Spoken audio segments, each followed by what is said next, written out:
Hello friends, কেমন আছেন সবাই? আশা করি সবাই ভালো আছেন। বিকজ আজকের ভিডিওটা একটু অন্যরকম, আজকের ভিডিওটা একটু স্পেশাল। কেননা দেখা যাচ্ছে যদি আপনি এই ব্যবসাটা করুন তাহলে আপনি যদি চাকরিও করেন সেটা ভুলে যাবেন। তো সেটা কি ভিডিও এবং কি ব্যবসা আজকের এই ভিডিওতে আমি বলবো। বুঝতে পারতেছেন ভিডিওটা কতটা সিরিয়াসলি? আপনি যদি কোনো কিছু কাজ বাজ করেন কিংবা যদি কোনো জায়গায় চাকরি করেন সেটা আপনি ভুলে যেতে হবে শুধু খালি এই ব্যবসাটা করে। তো সেটা কি ব্যবসা এবং কোনভাবে করতে হবে, কত টাকা লাগবে, কত টাকা পুঁজি হলে আপনি এই ব্যবসাটা শুরু করবেন, এ টু জেড বিস্তারিত সব কিছু বলবো। কোথা থেকে মাল কিনতে হবে, কোথা থেকে মাল এনে আপনি বিক্রি করবেন, সমস্ত কিছু বলবো এই ভিডিওতে।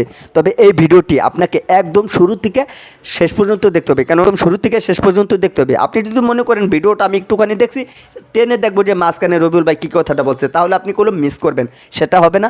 আপনাকে শুরু থেকে না টেনে ফুল ভিডিওটা দেখলে আপনি অনেক কিছু জানতে পারবেন, বুঝতে পারবেন, শিখতে পারবেন। ওকে বন্ধুরা, এখন আমি দেখানোর চেষ্টা করব এই ব্যবসাটা কত টাকা লাভ করা যায়, কত টাকা ইনকাম করা যায়, কত টাকা পুঁজি লাগবে, মালগুলো কোথা থেকে আনতে হবে, সমস্ত কিছু দেখাবো এই ভিডিওতে। তবে রিকোয়েস্ট থাকবে, অনুরোধ থাকবে, এই ভিডিওটি আপনি একে রিকোয়েস্ট করে বলতেছে, এই ভিডিওটি যদি আপনি একদম শুরু থেকে শেষ পর্যন্ত দেখুন তাহলে আপনি অনেক কিছু জানতে পারবেন, নিজ চোখে দেখতে পারবেন। ওকে, যারা এখন পর্যন্ত ভিডিওতে লাইক করে না দেখা করে ভিডিওতে লাইক করবেন, নতুন হলে চ্যানেলটি সাবস্ক্রাইব করে আমাদের সাথে থাকবেন। ওকে বন্ধুরা, এখন কোন বিষয়টি আমি একদম ক্লিয়ার করার চেষ্টা করতেছি, তো ভিডিওটি শুরু করতেছি। সো গাইজ দেখেন, ফাইনালি আপনি যদি এরকম একটি ব্যবসা করতে চান তাহলে আপনাকে সর্বপ্রথমে পাইকারি দোকানে আসতে হবে।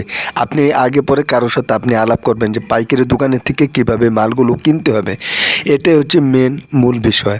আপনি যখন দোকানে আসবেন স্লিপ করে আনবেন বাসা থেকে কিংবা দোকানের থেকে, সেটা যদি না পারেন তাদের সাথে আলাপ করবেন স্লিপটা কীভাবে করতে হয়। এরকমভাবে আপনার দোকানের ডেকোরেশনটা ডিজাইন করতে হবে, সুন্দর করে সাজাতে হবে, তাহলে বেশি বেশি কাস্টমার হবে। এই যে মালগুলো দেখতে পাইতেছেন, এরকম সুন্দর যত ডিজাইন করবেন কাস্টমার তত বেশি হবে, দেখেও মালগুলো কিনতে চাইবে। আমি যদি আরও দেখাই আপনাদেরকে তাহলে আপনারা ক্লিয়ার হয়ে যাবেন যে একটা ব্যবসা কিভাবে করতে হয়। এই যে প্রোডাক্টগুলো দেখতে পাইতেছেন, আপনি যখন পাইকারি দোকানের থেকে মালগুলো এনবেন, এনে এরকম সুন্দরভাবে যে সাজিয়ে রাখবেন, সব কিছু ঠিকঠাক মতন আছে কিনা এবং কোন মালে কত টাকা বেশি লাভ হয় কিনা সেটাও করুন আপনাকে খেয়াল করতে হবে। এই ধরনের প্রোডাক্ট আপনি ঢাকা চকবাজার থেকে পাইকারি মার্কেটের থেকে নিলে হিউজ পরিমাণে আপনি লাভ করতে পারবেন। প্রতিদিন আপনি দেখা যাচ্ছে 1,000 টাকার উপরেও আপনার লাভটা থাকবে।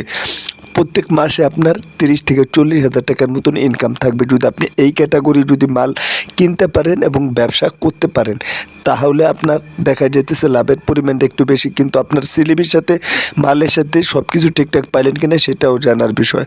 এই যে সবগুলো দেখতে পাইতেছেন, মানে বড় বড় মার্কেটের থেকে নিয়েও করলাম আপনি ব্যবসা করতে পারেন তাদের সাথে আলাপ করে। আমি যদি আপনাদেরকে আরও দেখাই তাহলে আপনি বিষয়টি ক্লিয়ার হয়ে যাবেন। শুধু কাল আপনাকে মাল নিতে হলে, মাল যে নেবেন নিয়ে বিক্রি ব্যবসা করবেন সেটা হলেই হবে না, আপনাকে আরও কিছু বিষয় জানতে হবে। এই যে পড়াগুলো দেখতে পাচ্ছেন এখানে করলাম, প্রত্যেকটা পড়াকে হচ্ছে আপনার লাভের মাল, অর্থাৎ আপনার 20 টাকা কেনা থাকলে 40 টাকা আপনি অনায়াসে বিক্রি করতে পারবেন। সেটা কিভাবে সম্ভব আমি আপনাদেরকে বলে বোঝাচ্ছি। যেরকম আপনার ঢাকা চক বাজার থেকে মালগুলো কলম কিনতে হবে, তারপরে আপনি যেখানে বসবাস করুন কিংবা যেখানে মালগুলো বিক্রি করবেন সেইগুলো আপনি যদি আপনাদের এলাকা কিংবা শহরে কিংবা মহল্লায় আপনি যদি সেখান থেকে পাইকারি নিয়ে যদি ব্যবসা করতে চান তাহলে এরকম লাভটা হবে না, একটু কম হবে। কিন্তু ঢাকা চকবাজার পাইকারি মার্কেটের থেকে যদি আপনি মাল নিয়ে ব্যবসা করতে পারেন তাহলে লাভের পরিমাণটা একটু বেশি থাকবে। প্রত্যেকটা মালে 50% লাভ করতে পারবেন, অর্থাৎ বাংলা কথা বলতে গেলে 10 টাকা কিনা থাকলে আপনি 20 টাকা বিক্রি করতে পারবেন। কেননা দেখা যেতে সেখানেও আবার অনেকে আমাকে প্রশ্ন করে থাকেন যে ভাই ভাড়া তো বেশি যায়। হ্যাঁ ভাই, যখন আপনি মাল কিনতে আসবেন দোকানে তখন তো দেখা যেতেছে ভাড়া আপনাকে একটু বেশি যেতে হবে, কিন্তু আপনি এক লগে অনেকগুলো মাল আপনি নিয়ে যাবেন তাহলে আপনার জন্য অনেকটা ভালো হবে।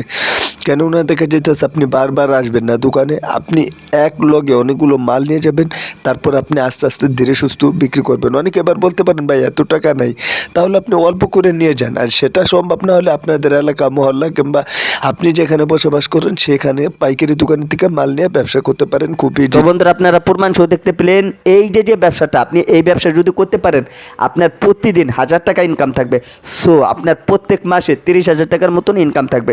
প্রত্যেক মাসে 30,000 টাকার বেশিও আপনি লাভ করতে পারবেন এবং কি এই ব্যবসা থেকে আপনি অনেক টাকা ইনকাম করতে পারবেন। তবে আপনাকে এই ব্যবসাটা করতে হলে একটু ধৈর্য ধরতে হবে, একটু কষ্ট করতে হবে, একটু মেহনত করতে হবে।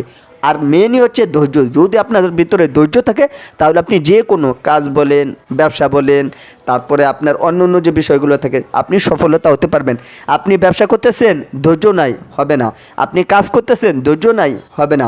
কি করতে হবে? প্রত্যেকটা কাজের প্রতি, প্রত্যেকটা ব্যবসার প্রতি, প্রত্যেকটা জিনিসের প্রতি আপনার একটু মেহনত করতে হবে, একটু ধৈর্য ধরতে হবে, একটু কষ্ট করতে হবে, একটু অপেক্ষা করতে হবে, তাহলে আপনি সাকসেসফুল হতে পারবেন। আর যদি আপনার ভিতরে ধৈর্য না থাকে তাহলে দেখবেন যে আপনি যদি কষ্ট না করেন তাহলে কোনো কাজ করেই, কোনো ব্যবসা করে আপনি সফলতা হতে পারবেন না। আজকে এই ভিডিওতে করলাম বিষয়টি একদম ক্লিয়ার করার চেষ্টা করলাম। ভিডিওটি ভালো লাগলে অবশ্যই ভিডিওতে একটি লাইক করবেন, নতুন হলে চ্যানেলটি সাবস্ক্রাইব করে আমাদের সাথে দেখবেন। তো বন্ধুরা, আজকের এই ভিডিওটি এখানে শেষ করে দেবো। সবাই ভালো থাকবেন, সুস্থ থাকবেন। পরবর্তী ভিডিওতে দেখা হবে। আল্লাহ হাফেজ।